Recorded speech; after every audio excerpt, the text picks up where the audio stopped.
Hi, my name is Sam Mandell and I'm a junior at Central Bucks High School West. Today I will be talking about the U-2 program and how the U-2 incident ultimately led to the failure of the 1960 Summit Conference. I will be analyzing the rights involved in espionage at the time and what responsibility a country's government has to protect its citizens. Let's get started. During the Cold War, the United States and the Soviet Union were in need of aerial reconnaissance over one another. The United States were the first to do this in the 1950s with the use of the RB-47 surveillance aircraft. These planes became more and more vulnerable to the Soviet defenses, and the need for a new aircraft was clear. So the U-2 spy plane was then created to fulfill the need for a new surveillance aircraft. Many problems were created for the U.S. when one of these planes was shot down over Soviet territory. Above all controversy, the United States had the right to secretly spy on the Soviet Union because of their responsibility to protect the citizens of the United States. In the late 1940s and early 1950s, it became clear that the United States would need to come up with a better way of obtaining aerial intelligence of the Soviet Union. The threat of a missile gap, a gap in the amount of missiles between the Soviet Union and the United States, needed to be proved false. The RB-47 planes and the failed camera balloons were not getting the job done. To attempt to come up with a solution, President Eisenhower suggested an open skies policy that would effectively allow the United States to get the aerial intelligence that it needed, but it would also allow the Soviet Union to spy on the United States. President Eisenhower renews his open sky plan to prevent surprise attacks with a striking demonstration of aerial photography's effectiveness. Here I want to show you a picture. This is a photograph of the North Island Naval Air Station in San Diego, California. It was taken from an altitude of more than 70,000 feet. But the white lines in the parking strips around the field are clearly discernible from 15 miles up, 13 miles up. Those lines are just 6 inches wide. Obviously, most of the details necessary for a military evaluation of the airfield and its aircraft are clearly distinguishable. I show you this photograph as an example of what could be accomplished through United Nations aerial surveillance. The President offers to give American photo planes to the United Nations and outlines a continuing policy for the nation. First, we must keep up our strength and hold it steady for the long course. A strength not neglected in complacency, nor overbuilt in hysteria. So doing, we can make it clear to everyone that there can be no gain in the use of pressure tactics or aggression against us and our allies. Second, we must continue business-like dealing with the Soviet leaders on outstanding issues and improve the contacts between our own and the Soviet people, making clear that the path of reason and common sense is still open if the Soviets will but use it. Third, to improve world conditions in which human freedom can flourish, we must continue to move ahead with positive programs at home and abroad, in collaboration with free nations everywhere. In doing so, we shall continue to give our strong support to the United Nations and the great principles for which it stands. In 1954, President Eisenhower directed the CIA to develop the U-2 reconnaissance plane under a project codenamed Aquatone. Clarence L. Kelly Johnson was the designer of the plane and was the one directing the project. The U-2 aircraft would be able to fly at an altitude above 70,000 feet, or 13 miles, higher than any other plane in existence at the time. The pilots would even need to wear pressure suits, which looked like small astronaut suits, to sustain life at such high altitudes.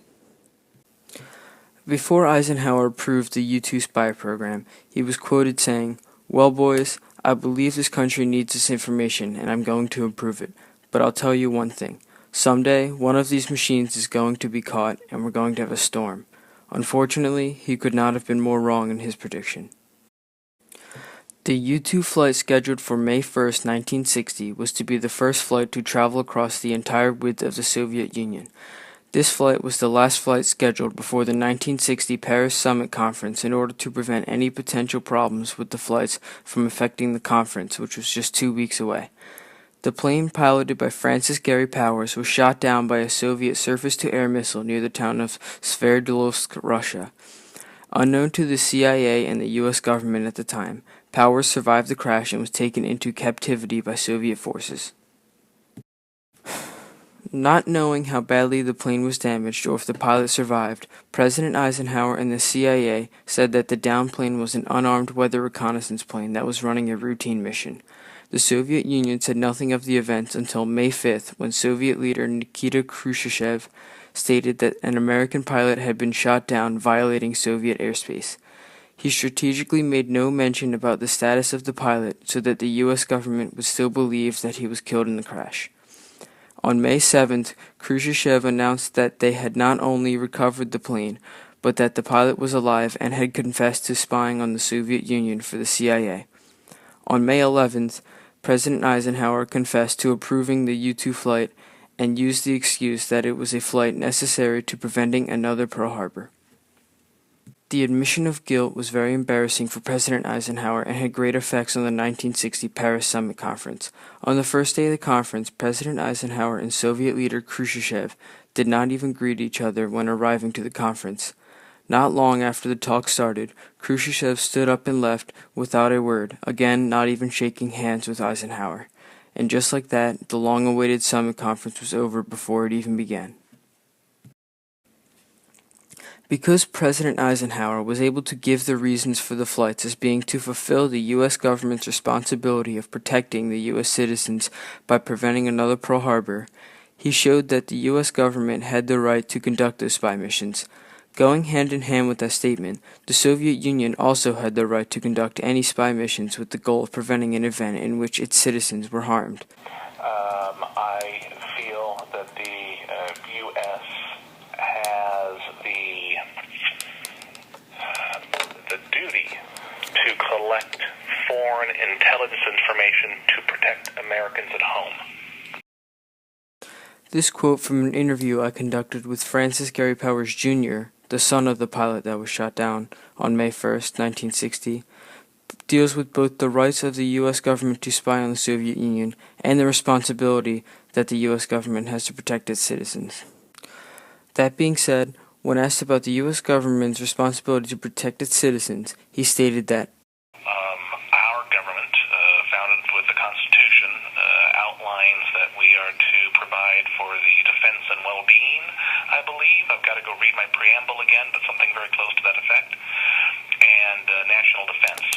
So it's very important for countries to protect their borders, to protect their citizens within their borders, and as a result, every country, spying is the second oldest profession, as they say.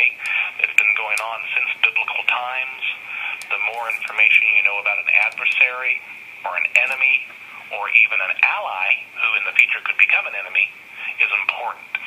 Therefore, most every country, if not every country, very close to every country, has an intelligence organization that will gather intelligence outside of their borders to help protect their state interests.